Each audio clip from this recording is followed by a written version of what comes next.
talagang go ako, pero pag ako ay sa totoo lang,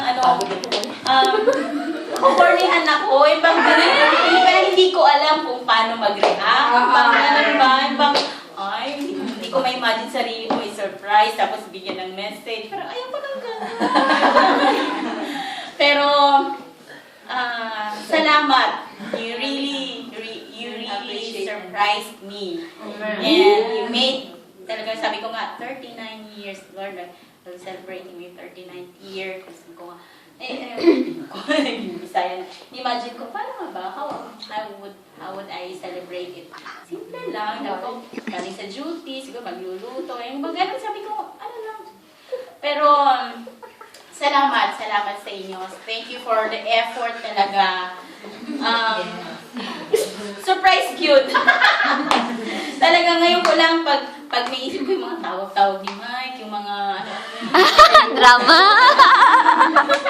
Tapos pagpasok dito, ang nakita ko talaga yung mga kandila. Sabi ko, anong ginawa ng mga anak ko? Naglalaro na apoy. Apoy, naiwan. Tapos silang dalawa. Tapos biglang yun. Ayan. Masarap pa nang i-surprise.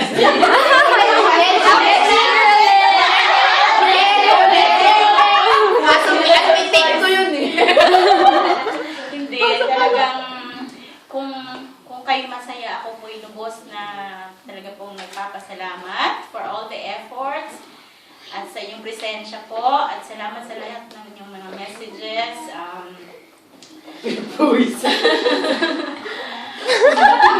Nakakataba po ng puso. Sabi ko nga, parang naka-order ako pag binibigyan ako. Pero masarap pala kabigay. Masarap.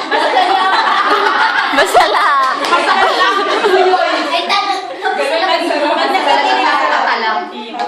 Pag nakikinig ako sa iba na parang, ano ba yan? Pero pag sinabi pala sa iyo na mismo, masarap pala talaga, no? Kaya pala ginagawa yun. So maraming salamat. Alam ko na I am still growing in the Lord. Hindi pa po ako perfecto. Marami din po ako mga limitasyon. Pero kagaya nga po ng aking laging panalangin sa Panginoon, bigyan pa niya ako ng... Ay, sige. Lagi niyang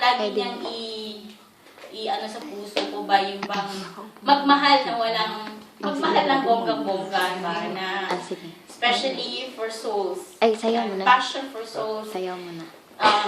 The passion to be used as a channel of blessing for the glory of God.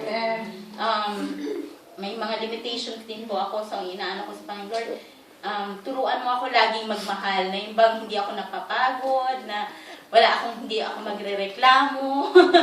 Alam ni Mike yan. Siyempre, di po ba magtao lang po tayo pag tayo napapagod. Nandun po talaga ng we have our limitations. I do have my limitations. Pero, nadidinig ko, parang nakakaano nga, pag inaano ko po yung mga messages ninyo, minsan ano ba yun? Nakaka-guilty.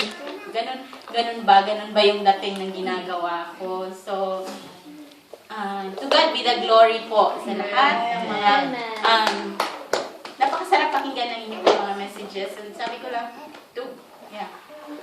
glory to God lang talaga. Glory to God lang talaga. Kasi, hindi ko alam na ganun pala ang resulta, ganun pala yung effect sa inyo. And, talagang it really inspire me more. Talagang it really gives me more, just give, magmahal ka lang, and yung bang maging blessing pa. To be a blessing to many people. Lalong-lalo na sa mga Kristiyano, lalong-lalo na sa mga anak ng Diyos. No? So maraming salamat for making this day a very special day for me. Amen.